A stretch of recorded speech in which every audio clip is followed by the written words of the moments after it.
నాకు ఆరోగ్యం కూడా నిండా బాగలేకనే ఉండింది. 2 కాళ్ళు కూడా మోకాళ్ళు ఆపరేషన్ చేయాలని కూడా చెప్పారు డాక్టర్లు. 5 లక్షలు అడిగారు. ఆ రక్తం పెట్టుకున్న తర్వాత నాకు క్లియర్ అయిపోయింది. నేను ఇప్పుడు హ్యాపీగా ఆరోగ్యం కూడా బాగుంది. నేను తిరగలుగుతున్నాను, నలుగురితో నడిచి మాట్లాడగలుగుతున్నాను. ప్రతి ఒక్కరూ రత్నం పెట్టుకొని ప్రతి ఒక్కరు కూడా అందరూ మంచి లాభం పొందాలని, బాగుండాలని, ఆరోగ్యంతో ఐశ్వర్యంతో అందరూ బాగుండాలని కోరుకుంటున్నాను. అక్కడే కట్టాలనేసి డబ్బు నేను కట్ అయినా తీసుకుంటాను, కానీ ఇబ్బంది లేకుండా ఉండాలి గురూజీ. ఇప్పుడు గవర్నమెంట్ ల్యాండ్ అయితే కూడా గుడికి అభ్యంతరం ఉంటుందమ్మా, ఏం అభ్యంతరం? అందుకనేసి ఆర్ఐ సార్ కూడా చెప్పారు అంటే అదే స్థలం మనకి రావాలి కదా, అక్కడ కనపడింది కదా అనే ఉద్దేశంతోనే ఇప్పుడు ఇంకా కూడా ఉంది భూమి. అది అమ్మేసి కూడా నేను అమ్మవారి కోసమే నేను ఖర్చు పెట్టాలని ఆలోచిస్తాను స్వామి. 12 కోట్లు 100 కోట్లు సంపాదించాలనుకున్న మంత్రం ఓటిస్తారు. ఆల్రెడీ శక్తి ఉంది కాబట్టి 100 కోట్లు సంపాదించే మార్గం చూపించమని రాత్రిపూట అమ్మవారికి చెప్పాలి.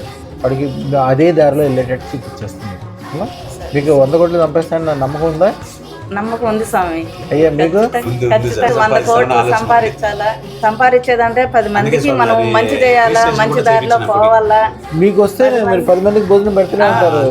అన్నదానము, వస్త్రదానము చేయాలనేసి నాకు సంకల్పం ఉంది స్వామి.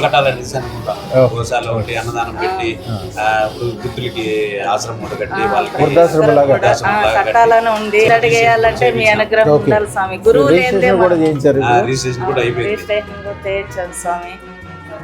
అమ్మే నడిపించాలా, మీ గురువు లేనిదే దైవం లేదు, మీరుంటేనే నేను నడుస్తానని నాకు ఆ నమ్మకం ఉంది. మీ పీఠంలో ఎప్పుడు నేను ఉన్నానే అనుకోండి.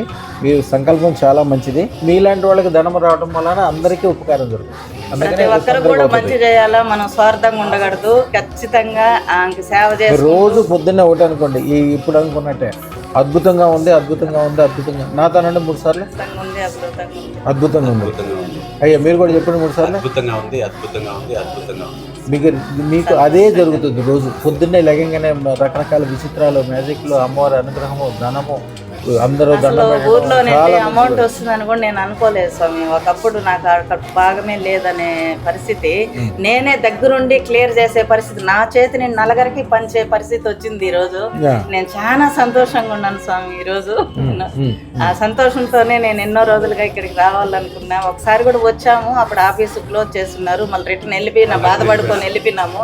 మళ్ళా ఇప్పుడు సంవత్సరం తర్వాత వచ్చాను స్వామి. ఎట్లా గుడి కట్టాలనుకున్నాం, ఖచ్చితంగా స్వామి నిలబడి 2 రోజులు గురువుని మాట్లాడే పోవాలనుకుని వచ్చా.